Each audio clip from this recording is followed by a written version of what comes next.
Assalamualaikum warahmatullahi wabarakatuh. Halo semuanya, selamat datang di channel YouTube saya.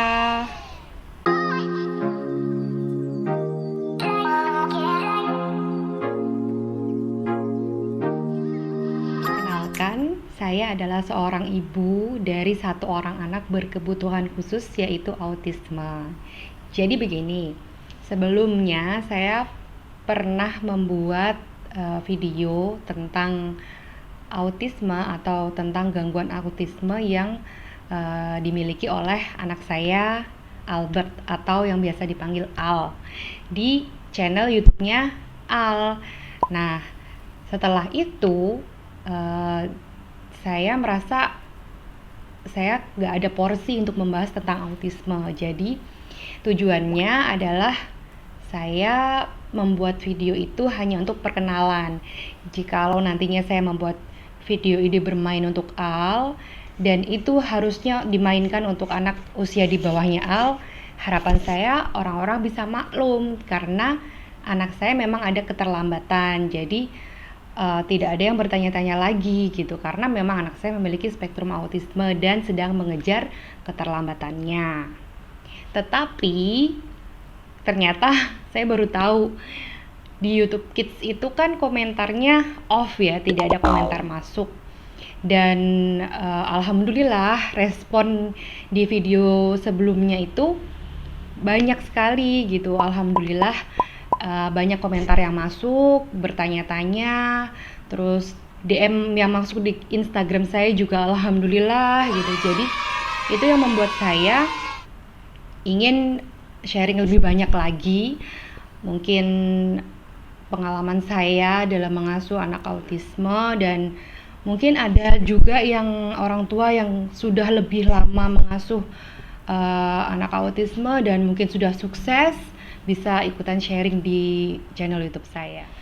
Nah, jadi itu tadi sedikit alasan saya akhirnya membuat channel YouTube ini. Jadi di sini nanti saya akan khusus untuk sharing tentang autisme, dan di channel YouTube anak saya ya itu khusus untuk ide-ide bermain untuk dia. Jadi di video pertama saya ini saya akan membahas tentang apa sih autisme itu, apa saja penyebabnya, apa saja ciri-cirinya, dan bagaimana caranya mendeteksi anak autis.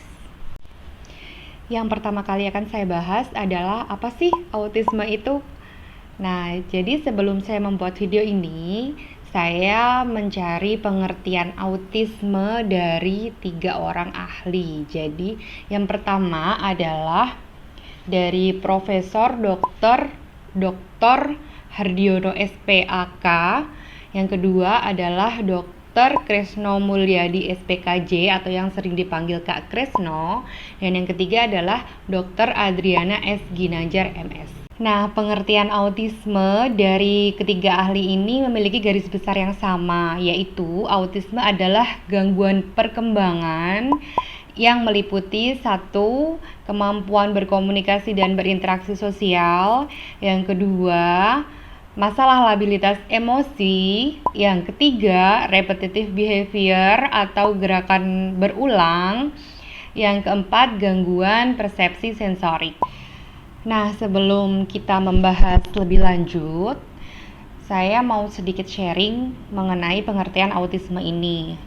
Jadi, saya nggak tahu di lingkungan teman-teman seperti apa dan bagaimana, tetapi yang terjadi dengan saya ketika saya menyampaikan bahwa anak saya autis atau memiliki spektrum autisme, respon dari beberapa orang adalah, loh, Al kan nggak ada masalah, nggak ada karakter wajah yang kayak anak autis, katanya seperti itu. Nah, dari itu nggak cuma satu orang ya yang mengartikan seperti itu, respon seperti itu tuh tidak cuma 1-2 orang, tapi banyak.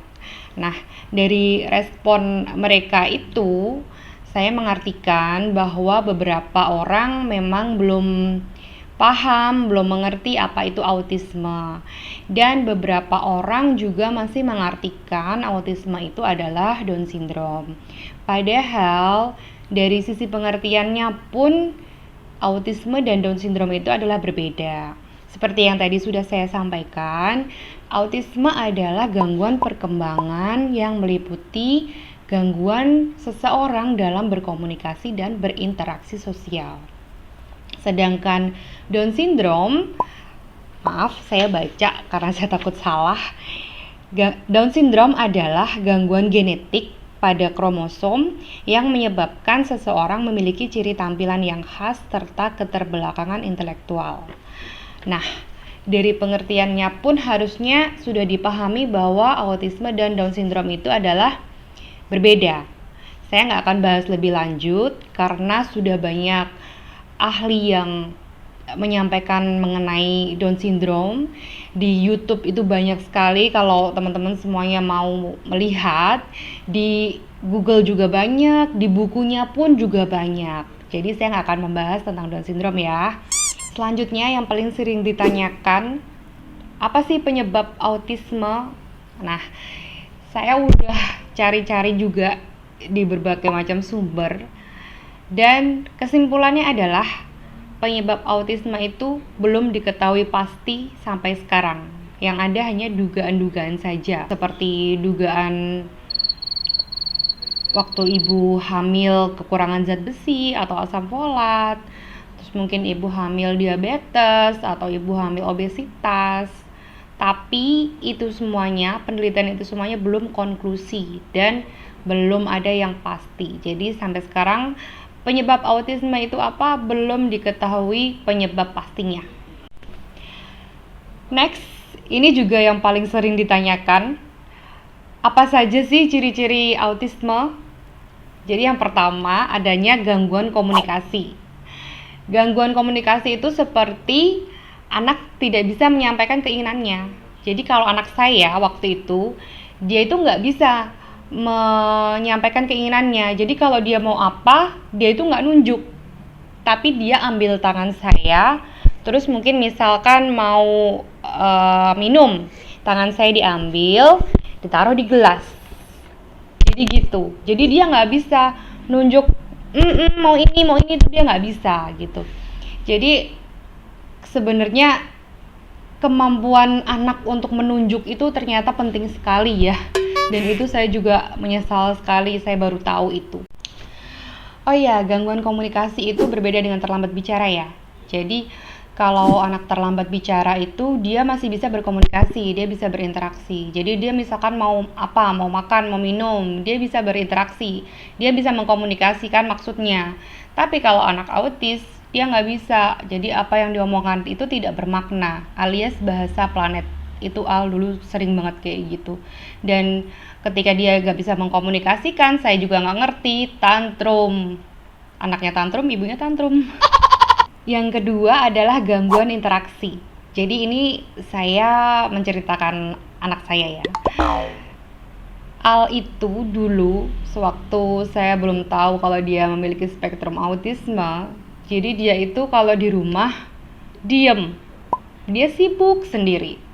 Dan ketika saya jadikan satu dengan anak-anak seusianya pun dia nggak bisa berinteraksi. Jadi dia di situ, tapi dia nggak berinteraksi dengan anak yang lain. Ya udah, dia sibuk sendiri. Mungkin teman-teman yang ngapain, dia tuh nggak ada ketertarikan sama sekali. Jadi misalkan dia bergabung dengan anak-anak normal lainnya, dia bergabung tapi nggak bermain gitu. Dia sibuk sendiri. Jadi dia nggak memperhatikan sekelilingnya. Mungkin dipikirnya semuanya sama ya. Yang ketiga adalah masalah labilitas emosi. Jadi mungkin ini ada pengaruhnya dari gangguan berkomunikasi tadi. Jadi dia itu kalau pengen sesuatu, karena dia nggak bisa mengkomunikasikan, dan saya juga nggak ngerti maksudnya apa, saya nggak ngerti keinginannya apa, dia tantrum. Dan kalau udah tantrum itu susah sekali ya, untuk sampai dia harus tenang itu susah gitu. Dan juga selain itu dia tuh gampang, kadang-kadang moodnya itu bisa berubah sesuka hati dia. Jadi kadang itu dia bisa marah gitu, marah-marah sendiri, nggak tahu permasalahannya apa.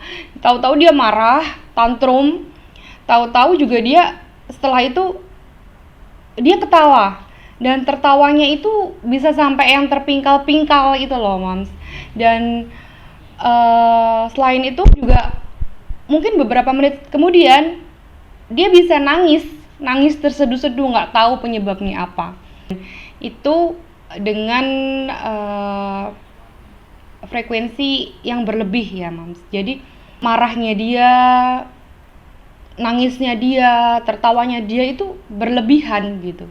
Dan dulu lucunya ya, saya itu ngiranya Al itu bisa melihat makhluk halus. Bodoh banget kan? Jangan ditiru ya.